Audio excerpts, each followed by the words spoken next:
to Attenuation, a weekly podcast where two friends come together to drink beer, discuss beer styles and trends, and just generally ruminate on the meaning of life, aka beer. If you enjoy your time with us, we invite you to become a weekly listener and subscribe to the podcast. Without further ado, here is this week's episode.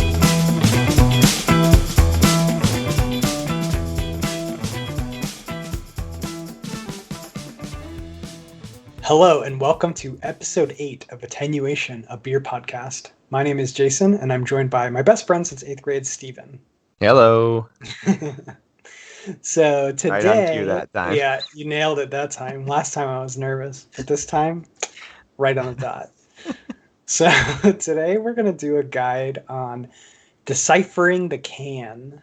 So we're going to cover all sorts of different information that can be printed on a beer can and what it means and some of its background. And then we'll also try to mention a beer that related to whatever that data is that we enjoy drinking. So, but of course, first, the best part of the podcast, we have to drink beer. Drinking beers. So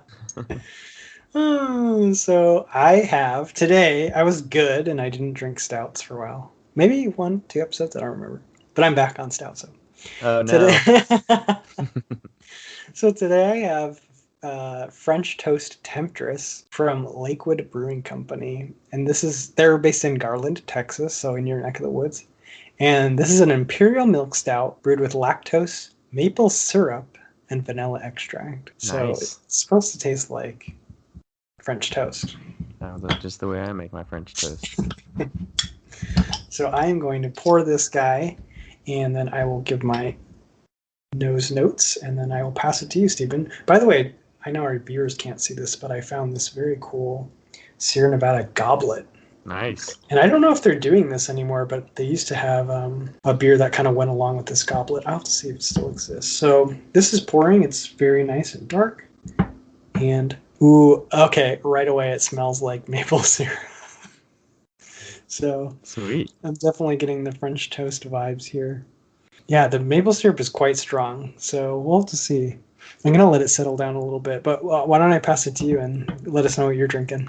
Okay. Well, I am drinking Electric Lettuce from Moonraker Brewing. Ah, my neck of the woods. Yeah.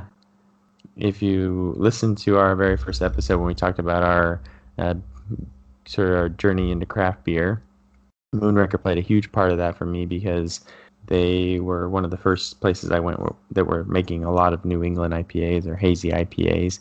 So it was kind of the first time I was able to enjoy the hoppiness of a beer without having the bitterness in the way because, you know, it was a new style that really was kind of coming onto the scene at that point. Like it wasn't like crazy like it is now where everybody brews at least one hazy. Where they had a lineup of like 10 or 12 hazy IPAs. It was pretty awesome. So anyway, this was actually there when we were there. They make this one. I think it's one of their standards. It should be kind of dank, you know. Electric lettuce. They're referring to something there, and they call this an Imperial IPA. So we'll talk about that a little later too. But it's 8.5%. Yeah. And canned on 3/25/21, and with the date on the date stamp on the bottom, it also says "Let us drink." Well, let us drink. Electric lettuce. Ha ha ha.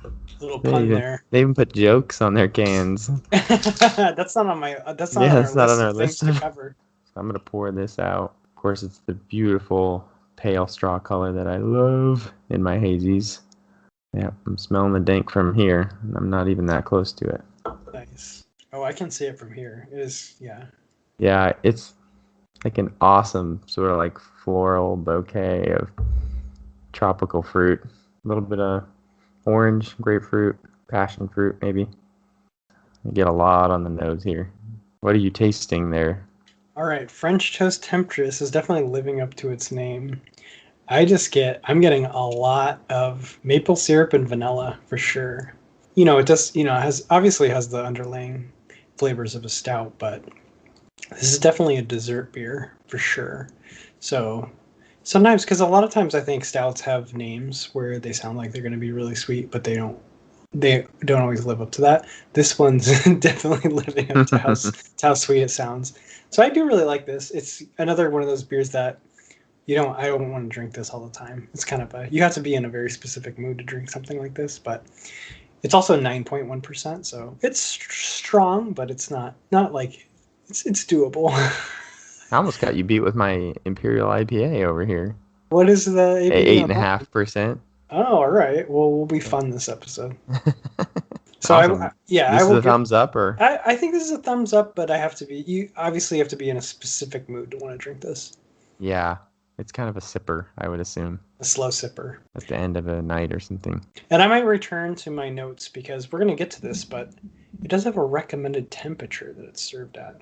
And for stouts, you generally want them to get warmer. So this does say serve at 50 to 55 degrees Fahrenheit. Okay. So I took it out of the fridge. I should have probably took it out a little bit earlier. So we'll see. A lot of times the flavors kind of open up. You taste more and smell more as the beer warms. At least that's desirable in certain styles. Definitely desirable in a stout. How's that electric lettuce? Yeah. Well, what's funny is mine says keep it cold, drink it fresh, check the date. There you go. See? That's a big difference between stouts and IPAs. So this is really cool because it's almost taking me back like through time travel. It is awesome. Like I remember why I loved that trip to Moonraker so much, because this beer is amazing. It's a little bit sweet. There's like no bitterness, and it just has this great like resiny pine dank taste that's like it's so good. I mean, this is hops. And I'm really excited about it. I was a little worried. I've gotten Moonraker. So the only way I get it now is through Tabor. And it shows up rarely, just occasionally. So when I see it, I get it. But the first few times I got it from them, I don't know whether they had just started canning their stuff, because the carbonation was really flat. And I don't know whether they had maybe worked out all the kinks of their canning process. So I don't know, they were disappointing, but they nailed it now. So I'm guessing they just fixed that. Oh, that's awesome. And you said the date on that can was, I think you said 325. 325. So you're drinking it quite fresh then. Yeah, just over a month. Yeah, that's awesome. Well, I'm glad they've figured out that bug, because I remember how excited you were on that trip. It unlocked something in me. It really did. I remember. Since then I've just I crave hops. Yeah, that was definitely your like revelatory moment for. Yeah. Yeah. I mean, I never realized I would I would crave something like I crave anything, like potato chips or something. Like I literally crave hops, and want to drink a hoppy beer. It's so weird that I even got to that point. But yeah, that's what happens. was a big part of that. That's really cool. Well, I'm glad you got to experience it again. And it's fun that you mentioned that it kind of is like a time capsule, because that is true for me too. I think sometimes like smell and taste are super strongly correlated with memory. So sometimes a beer can take you back to a specific moment in time. Well, sometimes I worry too that I've had so many different things and tried so many things that like they just kind of blend together, especially when you drink a lot of hazy IPAs. I don't know. I just sometimes think, is it going to get old, or like, I don't know, am I just going to get bored of it? Sometimes I think I am getting bored of it, because I don't know if there's something new to taste, or if I necessarily remember tasting something before. It's hard to keep like a real mental log of all these flavors. So this is really exciting for me, honestly, to drink this and think, oh, like this is awesome. Like they're hop wizards at Moonraker. I mean, they really are. Like they unlock some amazing things from the hops and the beers that they make. So this is really exciting. Dude, I'm excited. You're making me want to go out there. Sorry I'm geeking out right here on the podcast, but that's what the podcast is for. I think the beer nerds will. There are some casual listeners listening right now thinking, "Jeez, man, get a life." We're gonna either one, scare them away, or two, convert them to the dark side. Dude. Are you crying? Oh, that's great. It reminds me of when you tell the story of when you tell some people that aren't as into beer that we waited 4 or 5 hours to taste Pliny, and they're like, yeah. You did what? Absolutely nuts. All those other people in line, they know, they understand. They do. All right, so before we get into the main topic, you had some exciting for you news. Yes. So I've mentioned many times on this podcast that one of my favorite beers of all time is Pseudo Sue from Toppling Goliath. They are in Decorah, Iowa, which if you know anything about Iowa, which I don't really know that much about Iowa other than that Decorah, Iowa is kind of in the middle of nowhere. And it's super random that this amazing world-class brewery is in the middle of nowhere. But they have pretty wide distribution. Like, I think Jason just recently found some Pseudo Sue at his local Total Wine and More. So they do have pretty good distribution, but they did not distribute to Texas, where I am. But they just announced that they've cleared all the hurdles, whatever hurdles those were. Like, I don't know, I think they had to get permission from some sort of Texas brewing thing, or Texas Beer Association or something. But anyway, once they jumped through all the hurdles, they are now able to distribute in Texas, and they plan to distribute all through Texas. And even more exciting news for you. Yeah. So I'm like, so when are we going to see Pseudo Sue in the store? When are we going to see King Sue in the store? That would be even more amazing. Maybe some Cherry Fandango in the store because that beer was awesome. That beer is awesome. Yeah. I want to go back because, yeah, like you said, we do get it out here in Northern California. I don't know if it's always been the case, but for whatever reason, the last time I was in Total Wine, they had a number of things, and they had Pseudo Sue, and I got very excited. I didn't see Cherry Fandango, but maybe I'll go back and look a little bit harder. I think we got some ideas this week about like what we could do for a podcast, and one of them was the brewery highlight one brewery. That would be a fun one to do because they make a lot of amazing beers. I love that idea. Yeah, that'd be fun. Let's definitely do that on one of our next episodes. But yes, they're coming to Texas, and I'm very excited. I'll do another little news snippet. This is personal news. So Okay.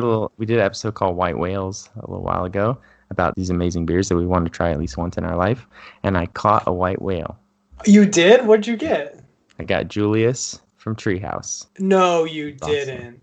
One of my very good friends at work has a place he has family or a place that he visits in Boston regularly. So when he's up there, he stops by Treehouse and Trillium and usually picks up some beer. And he brought me some Julius because I had taken him some Pliny the Elder from when I was in California. So fair enough. Felt like he owed me, although I feel like I could never ever pay him back.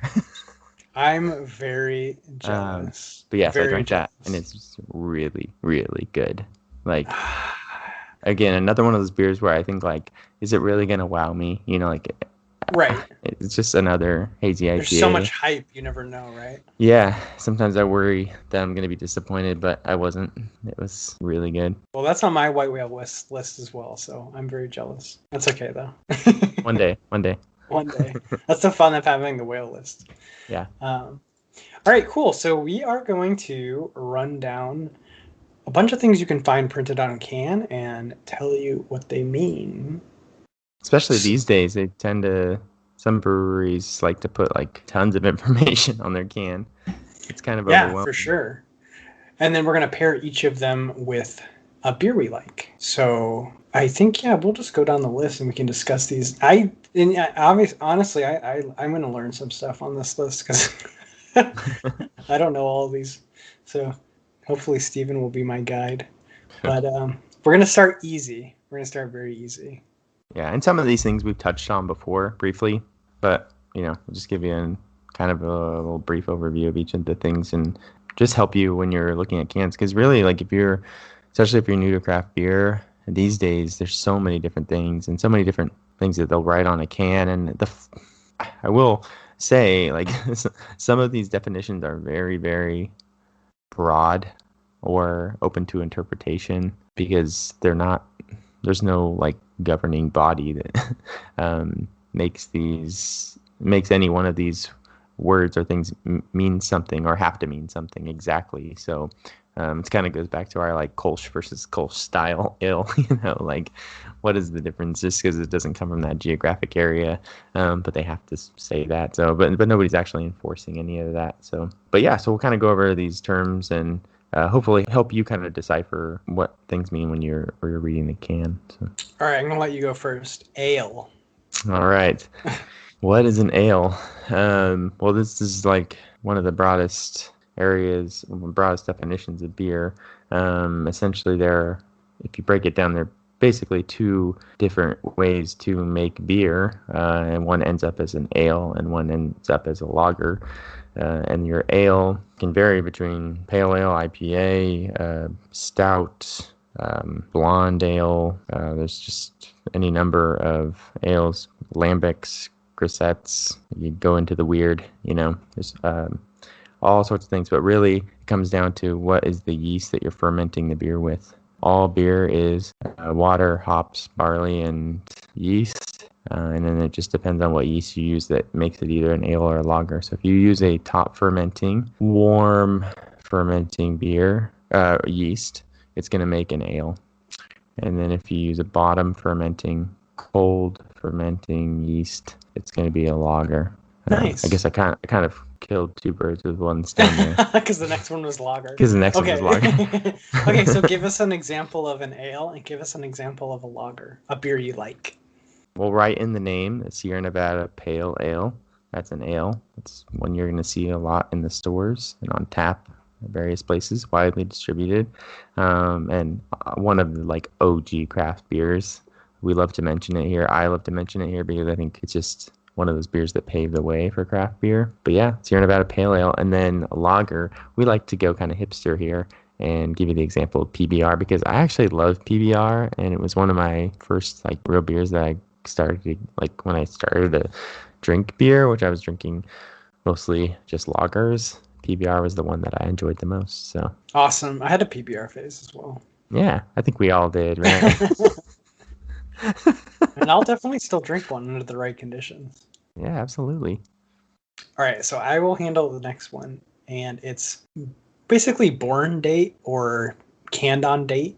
So this has gotten very popular, and this is something that didn't exist when I first got into craft beer. But I think it's become more apparent to people and more out there that certain styles, especially IPAs, you want to drink them fresher. So one of the things that the brewery started doing is they would print on the can the date that the beer was canned, so you can kind of gauge how old it is you're buying.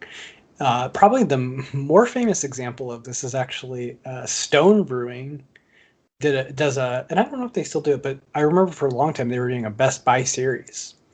So they were really prominently displaying the date you should drink this beer by, because the beer would say Stone Brewing Best By 4/15/2021, right? So they were just out there and saying you should drink this beer by then. And that was a good, interesting strategy. I think they got a lot of awareness out there that, yeah, some beer you want to drink fresher. It might have backfired on them a little bit, because I do remember I would go to the store, and those came at Bombers at the time that I was seeing them all the time, and they were like $9 or $10. But I did know that, and I'd actually go pick them up sometimes at Nugget, the local grocery store we had. After that date, they had to mark them way down, because it's pretty hard to sell a beer that says Best By, March 1st when it's May. So, in huge font on the front of the bottle. It's huge font. So it's not something you're going to accidentally drink late. No. So I don't know overall how their sales were. And obviously I think at that point, after the grocery store has it, it's their problem if they don't sell it, right? So they're the ones that have to mark it down. But it was an interesting kind of way that they got the message out there. And I think that might have been one of the first things that started to make me more aware of oh yeah, you do want to drink certain styles. Fresher is better than older.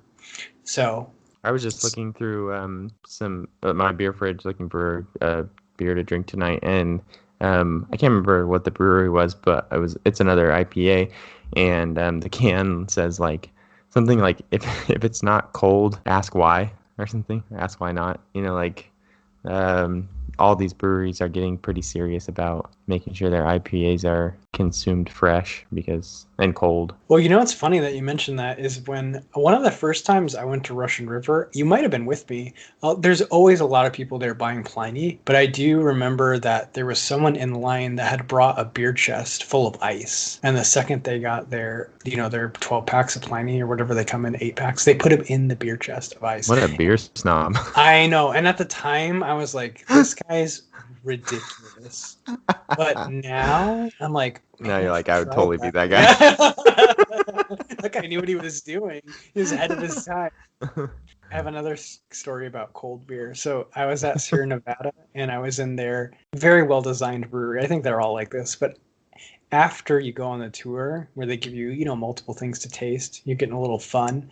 They release you right into their gift shop / like beer store, basically. And I remember they had all the beer, actually, they're very good about this. All the beer they have in the beer store is in refrigerators. And I remember one of the person that was working there mentioned, by the way, all the beer that's in this fridge has never been warm.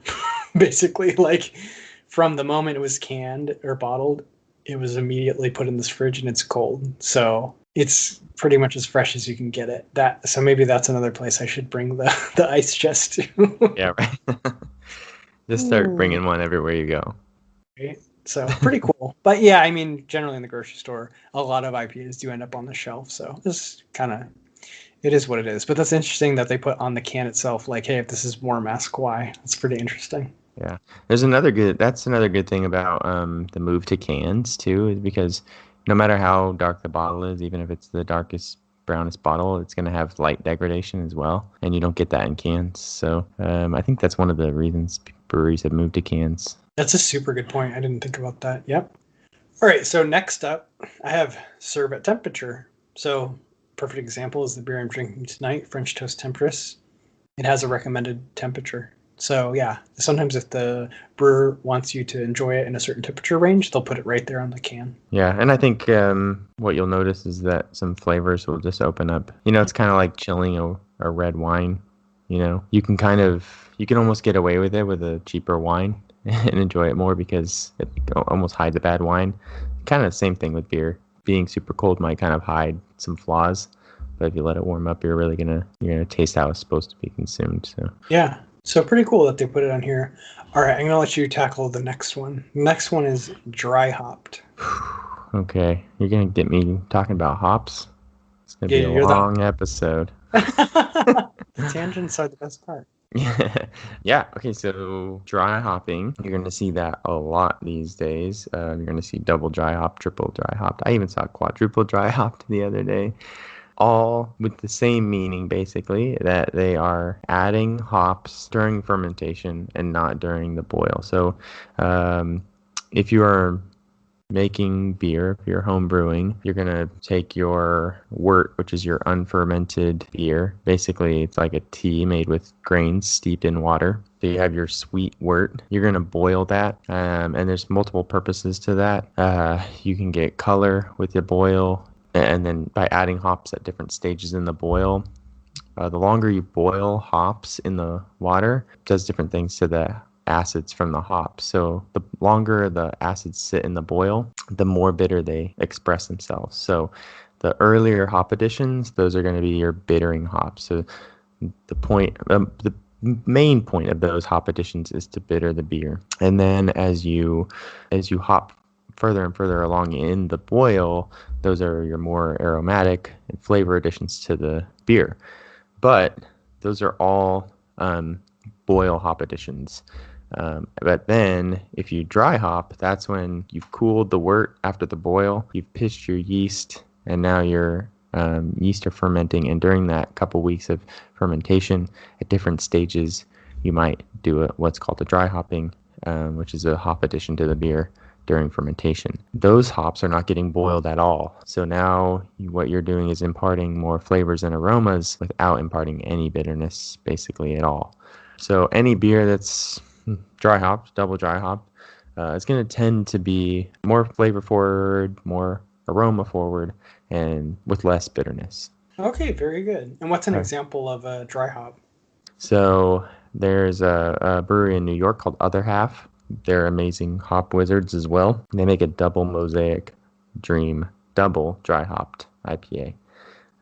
And again, that's one of those sort of vague definitions. Double dry hopped can mean, it's like, what does that mean? Does it mean it's dry hopped 2 times during fermentation? Was it dry hopped with double the amount of hops that, I don't know, from a single hopped, double mosaic dream? Is there a once dry hopped double mosaic dream, or is this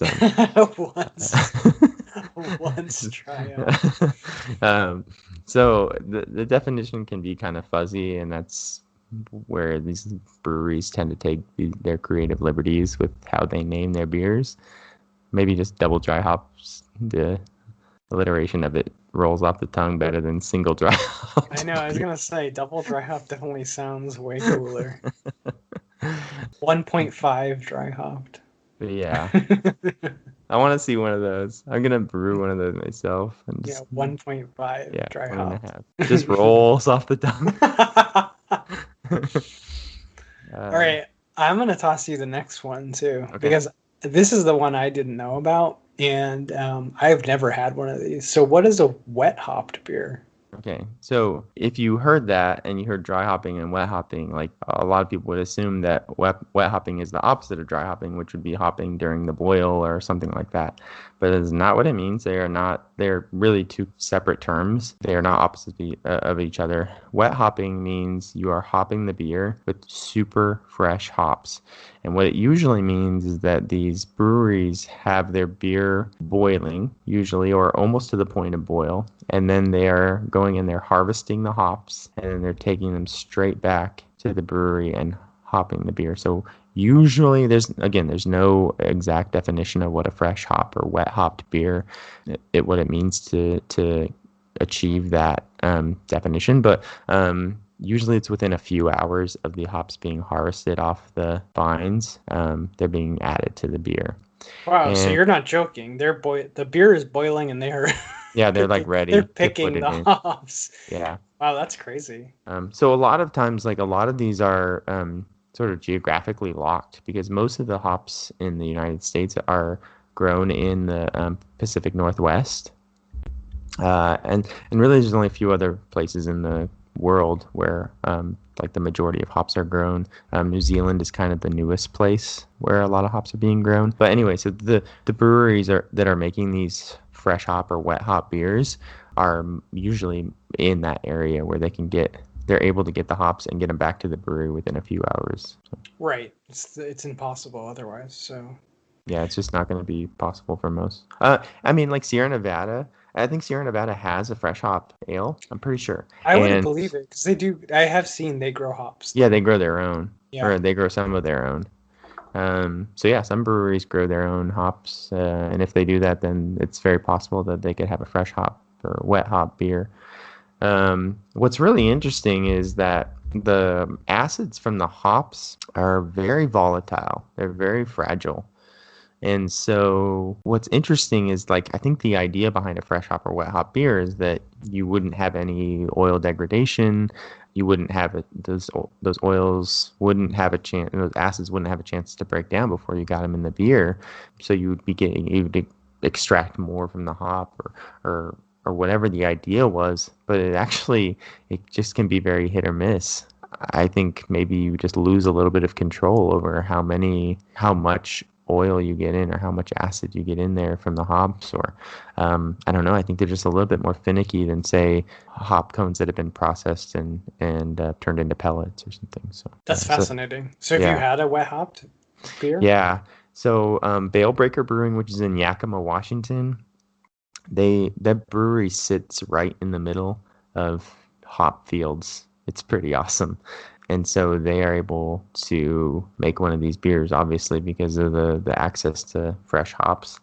So they make one called Citrus Liquor. It's won tons of awards for in the wet hop category. And it was awesome. And it was, I mean, I wish I could describe it in what the difference was. But, it's anything. Anytime you drink something or eat something that's fresh, like you pick tomatoes out of your own garden or something, like it's different. I don't know if you can explain how it's different. It's different, it just tastes fresh, and that's exactly what I got from that beer. So again, like I said, sometimes it's hit or miss for the brewery whether the beer turns out the way they want it to turn out, but obviously they've at least somewhat got this one down to a science, and it was pretty amazing.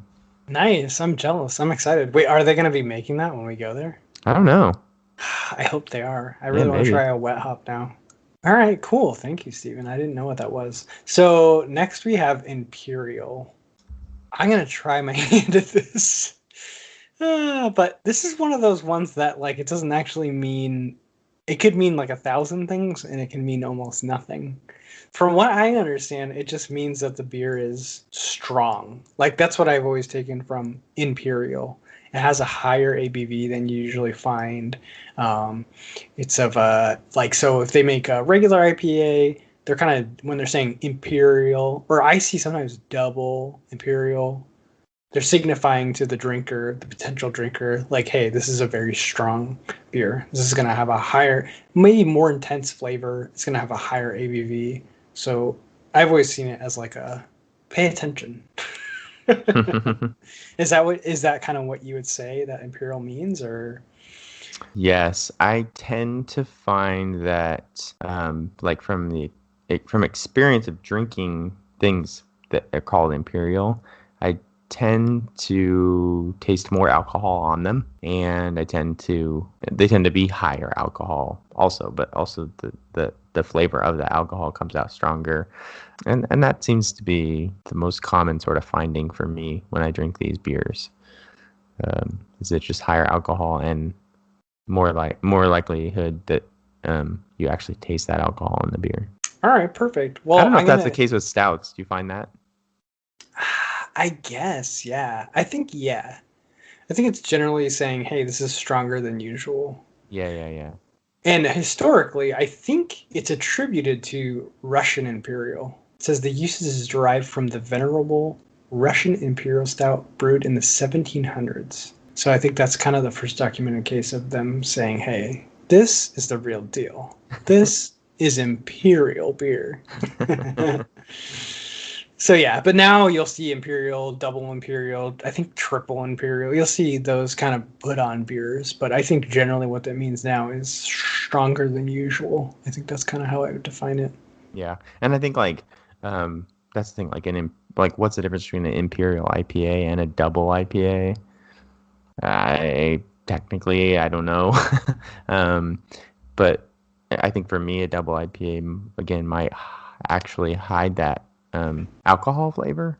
Maybe it will be higher alcohol, but not necessarily come through in the taste. Whereas, like I've had Imperial IPAs that had a super overwhelming alcohol flavor to them. So again, if you see that on a can, that might be what you can expect. All right, perfect. And then I picked for my example. I actually really like North Coast Brewing's Old Rasputin, which is an Imperial Russian stout. It's a good one. Never had that one. Drink a lot more stouts before you try that one. It's not a gateway stout. It's not a gateway stout. Oh, okay. Yeah, keep drinking your dragon's milk. Drinking my milk stouts. My pastry stouts. There you go. Yeah, I'm drinking this is technically, I think, a pastry stout. Yep, it is. So, okay, next we have Wild. Well, I think we've talked about this a little bit.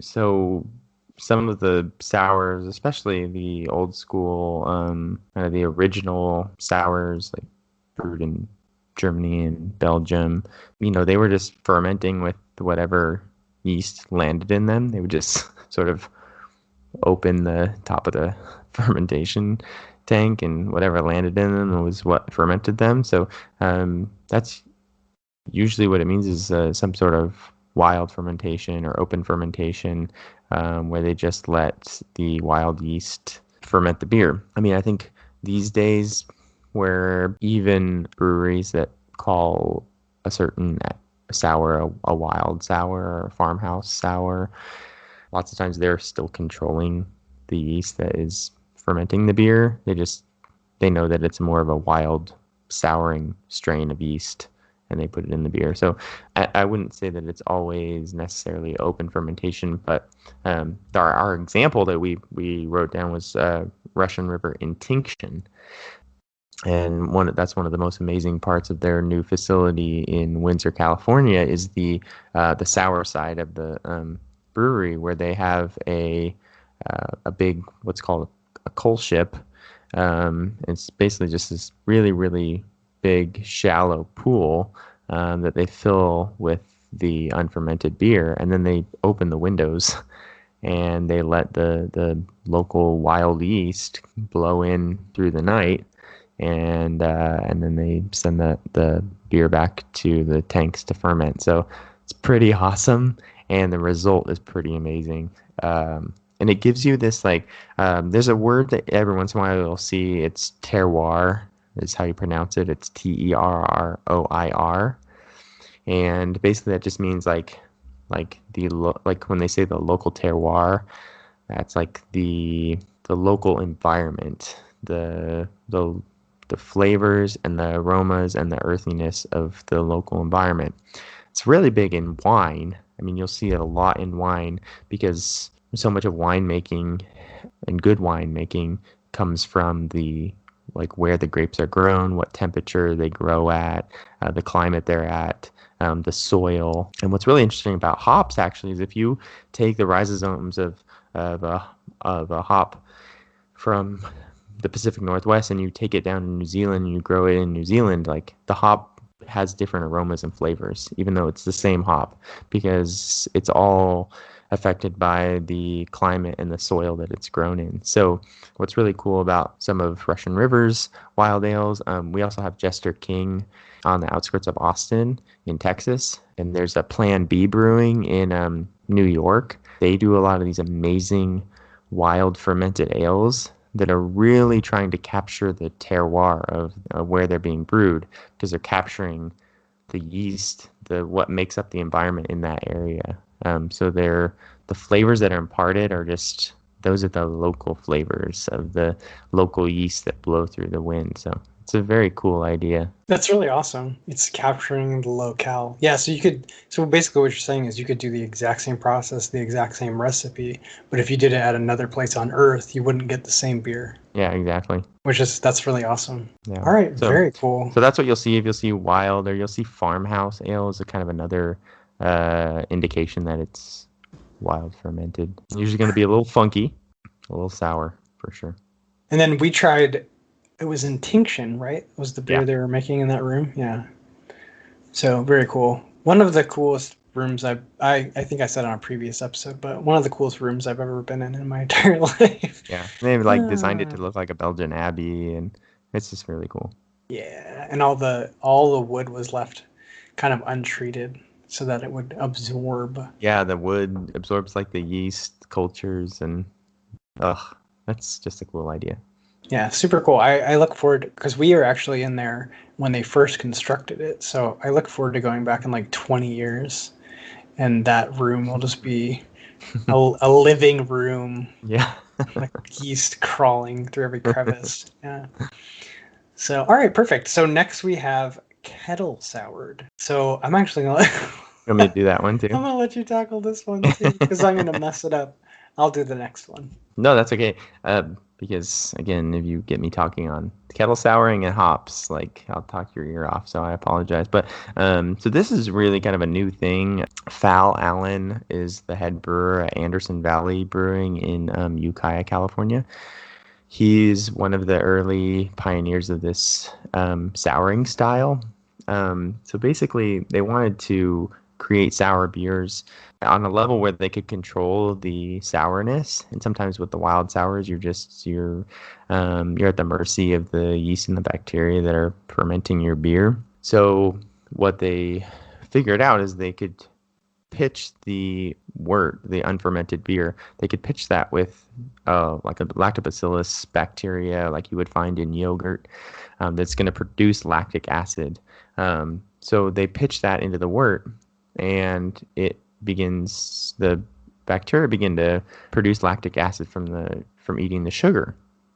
Well, then you could just test the pH, or you could taste it along the way until, maybe 3-4 days later, you decided that it's at the right sourness you want. Especially if you're testing the pH level, you can just get it to an exact pH level, and then you start your boil. Well, now you're going to kill off all the bacteria, so you're not going to get any more lactic acid production, but you are but you keep the lactic acid that's there already. So now your sourness is built into the beer, and now you can cool the wort after the boil and ferment with yeast.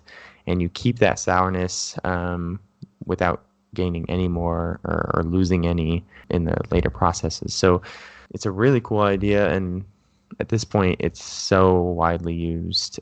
Anderson Valley really, Allen was a big proponent of bringing back the Goza style, and he was able to do that through kettle souring. So you're going to see that written on a lot of beer cans now. Nice. No, that's very clever. Like I like that you can control it. So if we ever make a kettle sour, Stephen, I wanted to make it as sour as possible. We're gonna let that bacteria go for weeks. Yeah. The other and what's cool actually is that like some of the other methods used to sour beer like in a controlled environment is to just literally buy food grade lactic acid and just add it to the beer. The other way is you can buy malts that are acidulated. They have lactic acid on them. So as you use the malts to make the wort, some of that lactic acid comes off and makes a sour wort. I've had all three styles that made in all three ways, and kettle souring is by far the most like authentic souring. The other two just taste synthetic, and I mean, maybe I'm snobby and I can tell the difference, or I'm pretending to tell the difference. But I think that there is a difference in quality. So I think if you see sour ales these days, most of the time you can assume that they're not wild soured unless it says. So you can assume that they are soured in some other way other than kettle souring. So if you see kettle souring, then you're going to know that it's what personally, in my opinion, is the best way to sour outside of wild souring, the most authentic way. Other than that, yeah, I can't promise you. I can't promise what you're getting. But. All right, you know what we're gonna do? I'm gonna set up a blind taste test for you. See if I can tell the difference. Yeah. Oh no! Don't do that. And then I'm gonna report the results to our good listeners. Because one, either I'll fail miserably, or two, I'll pass and I'll have confirmed my beer snobbery. And your ego will level up. Yeah. Nice. Okay, so It's a lose-lose situation. What's your example of a kettle soured ale? Okay, so one of my favorite places right now is Prairie Artisan Ales from Oklahoma, and they make all these really, really nice tasting fruity sour ales. But one of theirs is Rainbow Sherbet, and it is literally like putting your spoon right into Rainbow Sherbet. Like it's just I can't remember the flavors. Like I think it's like raspberry, pineapple, and orange or something like that. But it's so good. It's so good. So they've got their kettle sour program nailed. Nice. And that's what you find like a brewery. If you get like one good kettle sour from them, like you can probably keep going back to them for kettle sours because usually they've like figured it out. They have down to a science. That's awesome. Okay, cool. Okay, I can handle the next one. So bottle conditioned. So you'll have to only correct me on one part. So I think for the vast majority of beers, they actually add the CO2. Yeah, they force carbonate. They force carbonate it, right? Yeah. But bottle conditioning is where you can actually have the residual yeast do the job before you. So they're putting a little bit of sugar in the finished beer, and then the residual yeast, a byproduct, is the carbonation. So it's kind of a cool way to handle it. I think it seems more elegant than forced carbonation. I don't know if there's any validity to that. And then the other thing you'll notice on a bottle conditioned beer, sometimes they'll say bottle conditioned, and it might have a certain disclaimer of you will find like a little layer of yeast on the bottom. So they just kind of warn you, as you're pouring it out, if there's some sediment on the bottom, not to worry. That's just the yeast. Yeah, you've essentially had like another like a secondary like mini fermentation, and so you've got like fermentation waste that sits at the bottom, and dead yeast. So should you drink the dead yeast, or if you want? It's probably good for you. So, and then our example of bottle conditioned actually was one of the ones you liked. So you should introduce that one. Oh yeah. So like I just mentioned Jester King. They actually bottle condition everything. They're, like I said, they're making wild ales. So they like to sort of preserve that natural beer making. And so they bottle condition everything. One of their flagships, they change their beer up a lot, but one of their flagships is called Bière de Miel, which is brewed with like Texas honey. But it's really good. And that's a good example of a bottle conditioned beer. And All right. any most home brewers, if you're bottling your beer, that's what you're doing. That's basically your only option because you don't have like a commercial way to carbonate and can your or bottle your beer. So if you ever have a home brew from somebody bottled, most likely they just, when they put the beer into the bottle, they put a little bit of extra sugar at the bottom, and then they capped it, and they kept it for a couple more weeks and let the bottle carbonate itself. All right, A perfect. horrible process, I've learned. Oh yeah, when you try to do it yourself. Yeah, it's a lot of work because you have to sanitize every single bottle, and it's a pain in the butt. So I switched over to just putting it in the keg and force carbonating the keg. Nice. So that's how lazy I am. Nah, lazy, smart. It's a fine line. It's hard to share that way, though. Ah, yes, that is true. All right, well, I'll tackle the next one because this is close to This my is heart. all you. So barrel aged. So barrel aged just means that they took the finished beer and then they put it in a barrel. And that barrel could be anything. We've seen the gambit run with what they barrel aged beer in. So a good example, and one of the things that I think is really interesting, Russian River will barrel age a lot of their beers in. They're right in the kind of close to Napa Valley. So they use a lot of wine barrels, and they'll use different styles of wine, and they'll barrel age their beer in that barrel. And that'll do a number of things. First of all, two main things are going to happen. One, the barrel is going to impart flavor into the beer. So if it was in wine, you might get notes of that wine. You're also going to get notes of the barrel, the wood. And then two, the beer is going to kind of evolve while it's in the barrel. So it might mellow out. Some tasting notes that weren't present before it went into the barrel might start to flourish. It's gonna evolve basically, and you can get a lot of surprising results when you barrel age things. And really, the sky's the limit with what's been barrel aged. I know there's a barrel aged stout called the Abyss, and I've seen they basically just had a line where they barrel aged it in everything you can imagine. They were barrel aging it in like tequila barrels. They were barrel aging it in whiskey barrels. Just you name the barrel that's been used, and you can find a beer that's been aged in those barrels. So just because I like stouts, this is something I'm very interested in. So I've tried, actually prefer just the regular Abyss. I think some of it's a little gimmicky when they're like, oh yeah, this is whiskey barrels, or maybe as I always say as a disclaimer, maybe my palate is not sophisticated enough to differentiate. But sometimes they do think it's a little gimmicky when they're kind of selling, oh, it's been in an interesting barrel. But I think most barrel aged stuff it's almost like any barrel will do, I think, because I think you do get a lot of interesting things that happen as you get barrel aged. And what's really cool, and kind of, I think it's the example I picked. Yeah, it is. So a really good example, and if you can ever try them side by side, it will kind of highlight what's happening. So Sierra Nevada Narwhal, they have regular Narwhal, which is their Imperial Stout, and then they have barrel aged Narwhal. So if you ever have the opportunity, if you're at Sierra Nevada or you somehow get both of these bottles at once, you should really try them side by side, because that's gonna really elucidate like that this is what barrel aging does, because they're gonna taste different. The barrel aged one is amazing. But yeah, so barrel aged, that's something that's near and dear to my heart. So definitely tackle that one. Nice. I don't know. Did you mention gin? I've seen gin barrels. I think gin. I I've seen should pull up tequila barrels. Yep, tequila. All with very, very interesting results. Yeah, so I'm pulling it up right now. But yeah, the Abyss has done a tequila barrel. Oh, really? Okay. So Yeah. even with the Abyss. Oh, that's awesome. And I know they did a Scotch one. And they might have done, yeah, who knows what else they did. But yeah, so they're trying everything. Partially because I think they just want to know what the results will be, and partially because I think it's kind of it's a clever way to sell a beer, because not many beers are being barrel aged in tequila barrels. Sure.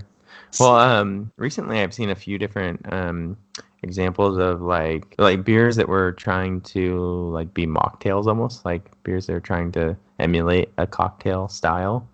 So they'll brew it with like the ingredients that you might find in a certain cocktail, and then they'll barrel age it in that, if it's a gin cocktail or a tequila cocktail or something like that, they would age it in those barrels and kind of get the notes of that. with some pretty cool results. I wish I had an example right off the top of my head, but I've had a gin barrel aged one that was like a gin mocktail, and it was cool. Huh, that's super interesting. I have not had one of those. I will keep an eye out for those. All right, so next we have nitro. I'll try to handle this one. So nitro, instead of forced carbonating with CO2, using a different gas. The body of the beer is going to be different. The head of the beer is going to be different. Usually the head will be, it's very fine bubbles. And they'll kind of all stack on top of each other. Usually like very white. So you get this very tall white head. And then the kind of the body it imparts on the beer it makes it very creamy, almost like rich and smooth. So you'll see a lot of times, I've seen them occasionally, like you'll go to a brewery and they have one nitro brew. It goes very well with like stouts. Like for example, the example I'm going to give is one you might be able to find, because I assume this would be nationally distributed, but Guinness has a nitro cold brew coffee. So that might be something, if you've never had a nitro beer, you could try that and just kind of experience the difference. But it's very different when you use that instead of, the regular carbonation. Yeah, I think it's so much better for a stout. At least for me, like when I'm drinking a stout, I don't know. Especially, I mean, the only nitros I've really had have been on tap at a brewery, and they're carbonating with nitrogen. It's just like changes the whole experience. A couple weeks ago, I drank that Banana Foster's stout on the podcast, and one of my like main problems with that beer was the carbonation just seemed weird. Like it was like almost soda carbonated, but like I'm trying to enjoy this kind of sweet chocolate milky beer, and it just didn't work. So that beer, nitro carbonated, would have been pretty awesome, I think. Yeah, and I often see it paired with stouts because I think it goes really well with that style. So that's a kind of something cool. But I agree, like you said, I think generally the place I've had those is on tap at a brewery. So if they have the ability to do a nitro, usually they'll carry one. So keep an eye out for that if you want to try one of those. I don't know if it translates to the can. I guess it does. Okay. Well, it's funny because I don't know I don't think it was, but in my earlier beer days, I used to think Guinness, just regular Guinness in the can, was like the coolest thing ever because there was like a marble in there. Do you remember what I'm talking about? And you had to you take the Guinness can and you would turn it over. Like a paint can? Yeah, and you'd hear the thunk. And then you would so you turn it over a couple times and you hear the thunk, thunk, thunk, thunk, thunk. Okay. And then that agitate the beer because Guinness has a really, really fine, very thick, extremely residual, like it'll last a really long time, head. So then when you poured it would do this cool thing, like if you pour it in a tall glass where you just kind of see the carbonation flow through the whole body of the beer. And then, I don't know, it's kind of cool. So I used to think that was like the height of beer was getting a Guinness and agitating it and then pouring it. And I mean, yeah, it's still really cool. But yeah, so I don't think those were nitroed, the regular Guinness, but they did have that kind of gimmick of but they do have nitro in a can, like we know that for sure. So yeah, I assume it must translate somewhat. Yeah, for sure. So keep an eye out, or let us know if you know of a canned, especially if it's like something that you could get available like nationally. I'd like to check it out. So we have 3 more, but they're not really specific to beer. We have international bittering units, IBU. That's something you can see on a can. In fact, my French toast Temptress has a 56 IBU. So they're basically trying to measure how bitter the beer is. However, I don't think it's an exact science.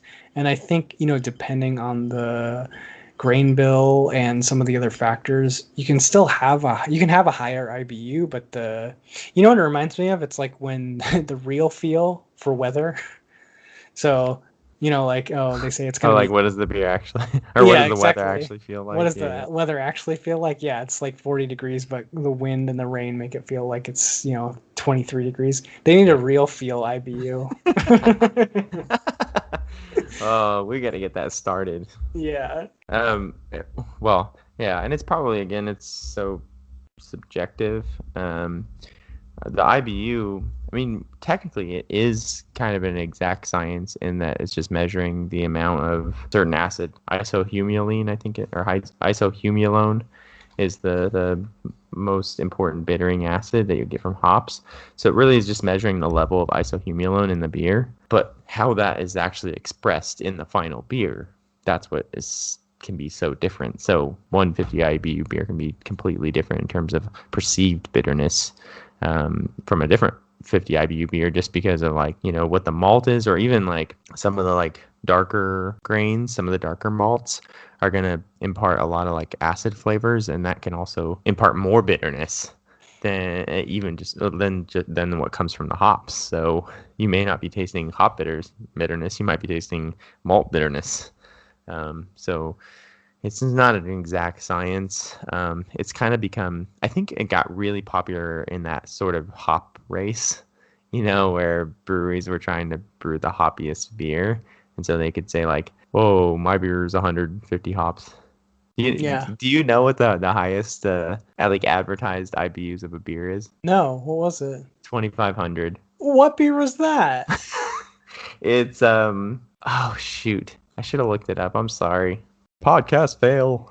You're good, I got you. I'm trying to Yeah. look it up right now. 2,500. I think there's another one that's 2,200 or something. But it's all very gimmicky. And like I said, I think it was very popular in that hop race. That has kind of cooled off, especially with the trend of hazy IPAs now, where IBUs don't even matter really. Gotcha. I'd like to try one of those. I don't know if they still make any of those crazy IBUs, but I mean, I used it early on, like I've said before. When I first got into trying hoppy styles, I used to look for like IPUs of 30 to 50 was kind of a good range for like, oh, this imparts, you know, some hoppiness, but I knew it wasn't going to be overwhelming, or I had somewhat of an idea. So it's just like it's just a general idea of how bitter a beer might be, but there's just so many other factors that are going to affect your perceived bitterness. So. You know, it's funny too. I quickly pulled up a list of some of the highest, hoppiest beers of all time, and I'm just looking at the release dates, and they all range between 2011, 2012, and 2015. So I feel like that was the great hop race. That was the great hop race. I feel like it's early 2010. So over now. Yeah. Yeah, it's done. Okay, so next we have Standard Reference Model, SRM. What does that mean? So SRM is just a reference to the color of the beer. I feel like it's Modern Times Brewing that they put the SRM on their beer. Do you have SRM on yours? Yes, you know, it's so funny. I picked the perfect beer for this accidentally. There's so much data on this beer. Oh, nice. I tried to find one and I didn't have a good one, so. Yeah, French Press Temptress has SRM. 33 SRM on this one. Okay. So your top end of the SRM is going to be like 45. Okay, that makes sense because this is pretty like dark. Darkest beers. So 33 is obviously pretty dark. 5 is going to be your pale lagers. So kind of 5 to 45. And it's kind of cool. I mean, if that's printed on the beer can, it's kind of helpful, especially if you know you like a darker style or you like maltier styles or something. You can see like, oh, that's kind of more on the darker side. I'll probably like that. I think, I don't know, it might even be more helpful than IBUs because it gives you somewhat of an idea of what your flavor profile is going to be. I definitely appreciate the data. Like, I would love to see all the data printed on every beer, but it's because... Yeah.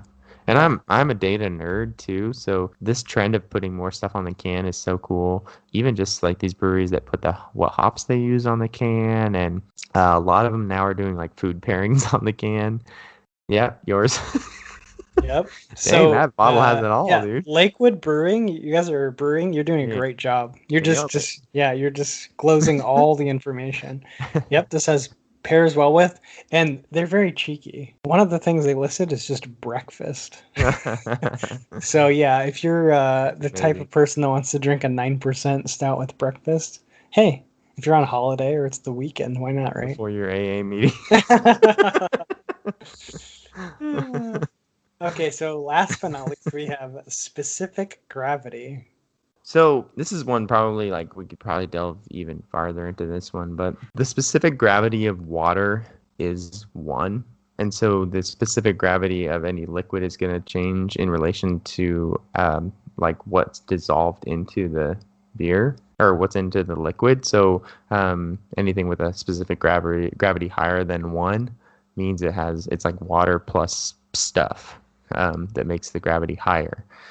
what's going to happen is as a beer ferments, the specific gravity, you're going to start with the specific gravity of the wort, and then after fermentation, you're going to have a different specific gravity. And the difference between that, the starting and ending specific gravity is going to tell you what the alcohol content is. So that's the main driver of specific gravity, is how many sugars were fermented into alcohol. So that's the quick way that's the science of how a brewery is going to determine ABV, is they're just going to measure the beginning and the ending specific gravities, and the difference in the two is going to tell them the ABV. So, Awesome. I mean, there's a scale. I mean, I could look it up, but it's, unless you're like super into that data, it's not really going to mean a whole lot when you just look at a can. I will say there are cans that list it. I don't know. Some people could look at that and immediately say like, oh, that's a high ABV drink, or that's a low ABV beer. But I mean, I don't pay too much attention to that, because most likely the ABV is on the beer as well, and you can just look at that. So. Yeah, ABV is almost, yeah, that one's always printed on the beer. So, all right, Do you cool. have specific gravity on that one too? So there's not specific gravity, but there's Lakewood. original gravity. Oh, okay. Okay, so that was the starting. 1.091. Okay, means nothing to me.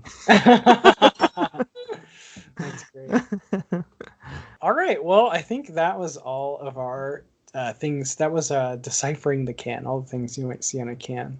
Yeah, so hopefully that helps some of you kind of wade through the vast world of beer cans. Beer cans. Well, I learned a couple and things. Beer styles. Yeah, for sure. So thank you for listening. We want to invite you to follow us on Instagram. We have Instagram. It's attenuation.podcast. We try to post kind of the pictures of the beers we've been drinking, or just whatever, we have around at the time. And then we also have an email. What is our email, Stephen? Contact.attenuation@gmail.com. So yes, feel free to email us your compliments, your criticisms, your suggestions for topics. We actually just got a few good suggestions for topics from a listener, so we will be exploring those coming up. But yeah, as always, thank you so much for listening. Please subscribe. Please recommend to your beer drinking or not beer drinking friends, because we'll help get your friends addicted so they'll drink beer with you. Yeah, we will. But yeah, that's going to do it for this time. If our beer snobbery doesn't turn them off first. Yeah, it's going to do one of two things. It's either going to scare them away or entice them within. So, all right. Well, yeah, my name is Jason, and I'm joined by my best friend since 8th grade here, Steven. Me. That's you. And we are signing off. So cheers, and we will see you next time for episode 9. All right. Cheers. Thanks for listening to this week's episode of Attenuation, a beer podcast. Don't forget to subscribe to the podcast and follow us on Instagram and Facebook for more fun content. We'll catch you next week. Cheers.